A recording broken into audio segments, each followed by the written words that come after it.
आज बात करेंगे सीबीटी 2 के रिगार्डिंग एक धाकड़ स्ट्रेटजी की, जिसके तहत चलकर आप लोग अपने सीबीटी 2 की परफॉर्मेंस को इंप्रूव कर सकते हो बहुत आसानी से।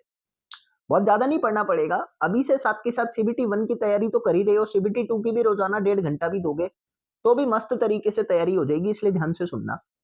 बात करते हैं सीबीटी 2 के रिगार्डिंग मोस्ट वेटेड सब्जेक्ट्स की। देखो, नो डाउट बीएमसी से पिछली बार 23 क्वेश्चन पूछे गए थे। आरसीसी और सीटी की बात करूं तो एवरेज 15 क्वेश्चन आए थे। वही एनवायरमेंट और सॉइल मैकेनिक्स से 10-10 क्वेश्चन पूछे गए थे। इरिगेशन, सोम और एफएम से एवरेज 8-8 क्वेश्चन पूछे गए हैं। वही अगर कॉस्ट एंड एस्टिमेशन की बात करूं तो 6 क्वेश्चन और इंजीनियरिंग ड्राइंग से भी 6 या 7 क्वेश्चन पिछली बार पूछे गए। यानी इन 9 सब्जेक्ट से आपके सीबीटी 2 में 82 टू 85 मार्क्स का पेपर आया है। वैसे तो सिविल इंजीनियरिंग की बहुत सारी सब्जेक्ट्स हैं, अब बड़ी-बड़ी भी हैं, लेकिन एनालिसिस के हिसाब से इन 9 सब्जेक्ट से 82 टू 85 मार्क्स का पेपर आया। थोड़ा लॉजिक को समझकर चलना। मैंने क्या करा, इन 9 सब्जेक्ट्स को ना 115 टॉपिक्स में तोड़ दिया। अब वो कौन-कौन से टॉपिक हैं उसकी बात बताऊंगा आगे। उन 15 टॉपिक्स में मैंने कुछ इस तरीके से तोड़ा कि रोजाना का एक टॉपिक भी अगर मैं लेकर चलता हूं 1 महीने तक, तो मेरे 1 महीने में 30 टॉपिक कवर अप होंगे। अब वो 30 टॉपिक तो बहुत कम हो गए। एक टॉपिक कवर अप करने में 1 घंटा चाहिए, 1.5 घंटा चाहिए मैक्सिमम। वो तो बहुत कम हो गया। अब उसकी स्ट्रेटजी मैंने कैसे रखी है थोड़ा समझ के चलो कि अगर मैं एक टॉपिक डेली का करता हूं 1 महीने के लिए, वो टॉपिक कौन से हैं वो भी पता लगेगा। एक टॉपिक मैंने 1 महीने के लिए डेली का करा सीबीटी 1 की तैयारी के साथ।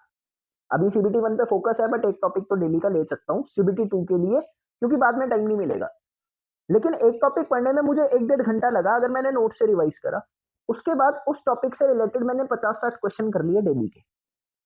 ऐसे ही मैंने पूरे हफ्ते में 6 टॉपिक पूरे करे अपने। 6 टॉपिक करे, एक दिन का अगर 60 क्वेश्चन भी लगा रहा हूं तो हफ्ते के 360 क्वेश्चन हो गए।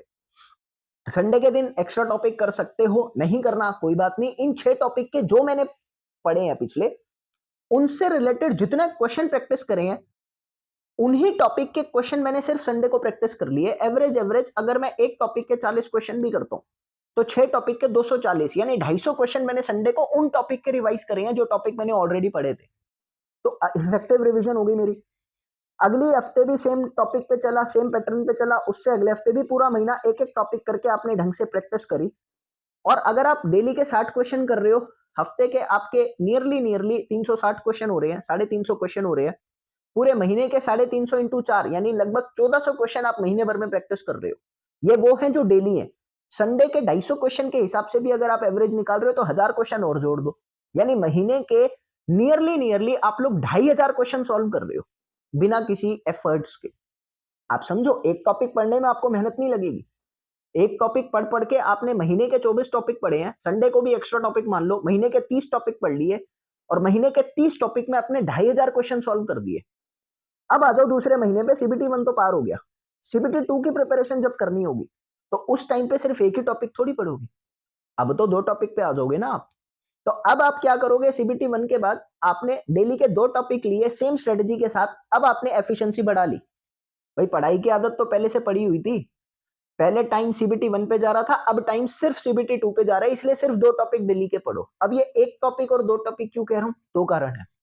अगर आप 2 टॉपिक के साथ चल रहे हो अगले महीने पे, तो अगले महीने 60 टॉपिक हो गए। ओवरऑल 90 टॉपिक्स आपने 2 महीने में कवर अप करे हैं। और वो 90 टॉपिक्स 2 महीने में पढ़ लिए। उन 90 टॉपिक के अलावा सिर्फ और सिर्फ आपके पास 20 टॉपिक्स और पड़े हैं जो 80 टू 85 मार्क्स का पेपर देने वाले हैं आपको। टाइम पड़ा है आपके पास अभी 1.5 महीने का, क्योंकि मैं मान के चल रहा हूं सीबीटी 1 और सीबीटी 2 के बीच में 2.5 महीने का गैप है। तो अभी 1.5 महीना शेष बचा है आपका। ठीक है, उस 1.5 महीने में जो आपने पुराना पढ़ा है उसका रिवीजन भी करोगे। जो बाकी आपके 15 नंबर 16 नंबर की सब्जेक्ट बची हैं उनको पढ़ना है तो आप पढ़ सकते हो पूरा इसी स्ट्रेटजी के साथ। तो आप इस तरीके से अगर एक तरीके से पैटर्न वाइज ऑर्गेनाइज मैनर में अपनी तैयारी कर रहे हो, मुझे ऐसा लगता है आपकी तैयारी बहुत आसानी से होगी। सारा खेल आता है वो टॉपिक कौन से है। देखो, मैंने क्या करा, शॉर्ट वर्कशीट बनाई पूरी सिविल इंजीनियरिंग की। 17 सब्जेक्ट है ओवरऑल सिविल इंजीनियरिंग में। मैंने 9 सब्जेक्ट ऐसी बचाई जिसमें से आपके 82-85 नंबर का पेपर आया हुआ है। अब 17 सब्जेक्ट हैं, उन 17 सब्जेक्ट की ओवरऑल टॉपिक वाइज वर्कशीट मैंने बनाई है। वो टॉपिक मैंने कैसे तोड़े हैं आपको वर्कशीट्स में ही दिख जाएगा। 10,000 से ज्यादा क्वेश्चन मैंने दिए हैं और सबसे बड़ी बात, हर क्वेश्चन का डिटेल सॉल्यूशन दिया है। उन वर्कशीट में एक टॉपिक में जितनी तरह के क्वेश्चन हो सकते हैं वो सब क्वेश्चन डाले हैं डिटेल सॉल्यूशन के साथ, JEE, GATE, ES, numerical, conceptual सब। और उसके बाद ये श्योरिटी दी कि आने वाले एग्जाम में 95% से ज्यादा आपको सिर्फ इन वर्कशीट से मिलने वाला है, इनसे बाहर कुछ नहीं जा सकता, क्योंकि इसमें जितनी सिविल इंजीनियरिंग की किताबें है ना, सबका निचोड़ है। सभी किताबों का निचोड़ हमने वर्कशीट में डाला ताकि हर बच्चे को एक जगह पर हर तरह के क्वेश्चन प्रैक्टिस करने को मिल जाए। अब वो टॉपिक कौन से हैं, वो वर्कशीट में एनरोल करते ही आपको सारे टॉपिक की लिस्ट मिल जाएगी। मेन सब्जेक्ट मैंने आपको बताए, वो मेन सब्जेक्ट के टॉपिक आपको वर्कशीट मिलेंगी एज इट इज बनी हुई। जैसे जैसे वर्कशीट बनी है वैसे वैसे आप पढ़ाई करो उसके हिसाब से। आपको वर्कशीट की ओवरऑल कॉस्ट सिर्फ 199 रुपीज रखी है ताकि हर कोई अफोर्ड कर पाए, ठीक है। और इसका लिंक आपको, मेरा नंबर आपको दिख रहा है, या तो आप मुझे व्हाट्सएप कर दो, नहीं तो डिस्क्रिप्शन में मैंने अपनी वर्कशीट का लिंक दे रखा है, वहां से जाके एनरोल कर सकते हो, कोई प्रॉब्लम नहीं है। नहीं तो श्रेष्ठ क्लास ऐप को डाउनलोड करो और उसमें कोर्सेज में जाके आपको वर्कशीट मिल जाएगी। वैलिडिटी 1 साल की दी है ताकि बाकी एग्जाम्स में भी इसमें से हेल्प हो जाए, क्योंकि सभी सिविल इंजीनियरिंग की बुक्स का निचोड़ है ये। इसके अलावा कहीं करने की कुछ जरूरत नहीं है, 199 रुपए में सब हो जाएगा। और तो और अगर आप अभी ले रहे हो ना, तो सीबीटी 1 का सारा material free of cost available है हमारे पास, उसके लिए कोई पैसा नहीं देना। सीबीटी 1 का नोट्स, हैंड रिटन नोट्स सभी सब्जेक्ट के, वर्कबुक सभी सब्जेक्ट्स की, तो वो सब फ्री ऑफ कॉस्ट अवेलेबल है। जो आप बाहर से पैसा देकर लेते हो वो यहाँ से फ्री में ले लो। वर्कशीट में जो एनरोल कर रहा है उसको हम सीबीटी 1 का material free of cost provide कर रहे हैं। तो ये ओवरऑल एक स्ट्रेटजी है कि आपको चलना कैसे है, आपको वर्कशीट का सहारा लेकर किस तरह से डेली का टॉपिक वाइज मैनर में पढ़ाई करनी है। और इस एफिशिएंसी के साथ चलो, मैं गारंटी देता हूं कि यूट्यूब छूट जाएगा, फालतू बातें छूट जाएंगी, अंदर से डर निकल जाएगा, चेहरे पे रौनक आएगी, कॉन्फिडेंस आएगा और लगने लगेगा कि सिलेक्शन हो जाएगा।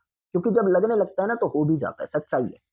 तो ये स्ट्रेटजी मुझे ठीक लगी, मैंने आप लोगों के साथ डिस्कस करी। अगर कोई भी क्वेरी है, किसी तरह की गाइडेंस है, कोई प्रॉब्लम है, दिए गए नंबर पे कॉल करो, I am always there to help you. So जय हिंद, जय भारत, हंसते रहो, मुस्कुराते रहो, खेलते रहो। If you like this video please press this button and also you can share it to the maximum students जो आपके नोन में है, उसका बेनिफिट है।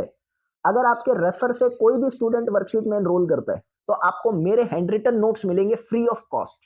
बस 199 रुपए की वर्कशीट है, बाकी सब कुछ हमारी तरफ से फ्री में मिलता है, कुछ भी हम चार्ज नहीं करते कभी भी। वो फ्री ऑफ कॉस्ट नोट्स इतने इंश्योर है कि हमारी गारंटी है एक शब्द भी पेपर में बाहर से नहीं जा सकता, क्योंकि अच्छी क्वालिटी के नोट्स हैं, अपडेटेड नोट्स हैं, तो इनसे बाहर कुछ नहीं होता। लेक्चर्स में हो सकता है टाइम वेस्ट हो जाए, बट नोट्स पढ़ने में एफिशिएंसी बढ़ती है। तो नोट्स लेकर अपनी पढ़ाई करो।